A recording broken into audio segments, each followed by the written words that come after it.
Mula-mula terima kasih kepada Tuan Guru Besar Sekolah SK Pasu 2 menjemput ADK untuk bagi ceramah hari ini. Okey, adik-adik, tahu tak apa itu dadah? Tahu? Tahu? Yang belah sini tahu? Ada yang tahu, ada yang tak tahu? Okey. Tahu apa itu rokok?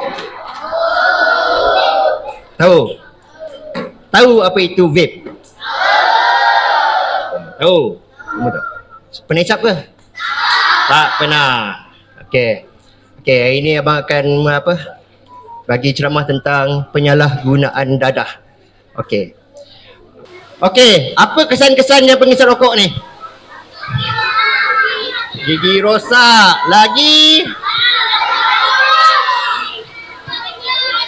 Sakit paru-paru. Lagi? Apa dia? Otak lagi. Apa dia? Apa tu? Apa? Jawab sini.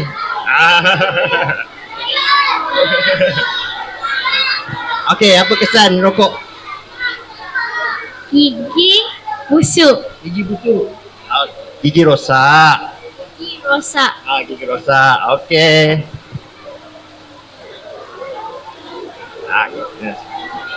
Okey, ini antara kesan-kesan yang rokok yang pada gigi Okey, gigi akan jadi geput.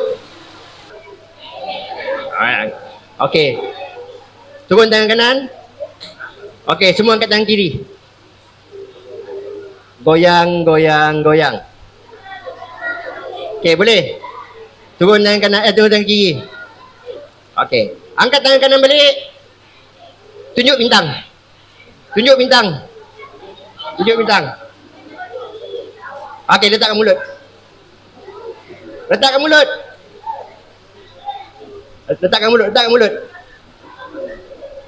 Okey, semua boleh diam. Okey, semua boleh fokus.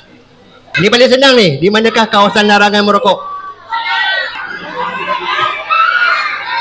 Okey, di manakah kawasan larangan merokok? Dekat kedai. Dekat kedai. Lagi? Sekolah. Dekat sekolah. Cakap kau. Dekat sekolah. Sekolah. Okey, betul.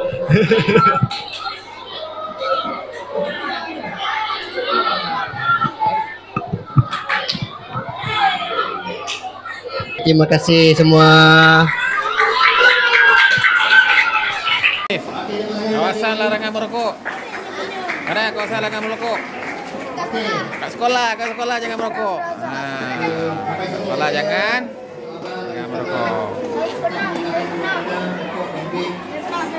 Dengan segala hormat dia, mempersilakan Tuan Guru Besar Encik Hazli bin Muhammad diiringi oleh GPKM untuk menyampaikan sijil penghargaan kepada penceramah jemputan kita.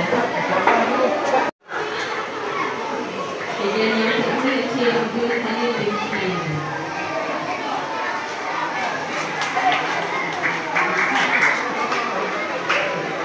Terima kasih ucapkan.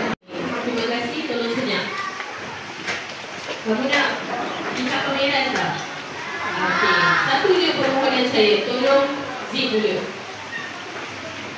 Okey, so sedikit sama-sama dalam program. Semoga dengan usaha murni ini menjadi langkah awal membentuk sekolah yang bebas dadah, selamat dan sejahtera. Dengan lapan Bismillahirrahmanirrahim, program pendidikan pencegahan dadah secara rasminya ditutup. Sekian, terima kasih. Wabillahi taufiq wal hidayah. Wassalamualaikum warahmatullahi wabarakatuh.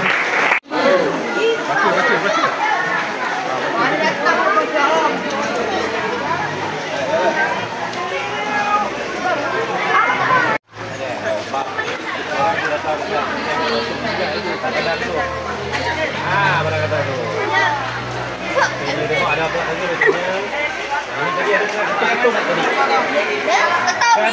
Silau mungkin dapur. Dapur. Ni dapur. Pada 8 kan. Ni. Sudah balik sudah. Garam Cina mana? Ni sabu ni. Ni sudah ada dalam Cina tu. Jangan macam ni tu. Itu juri dia kencing.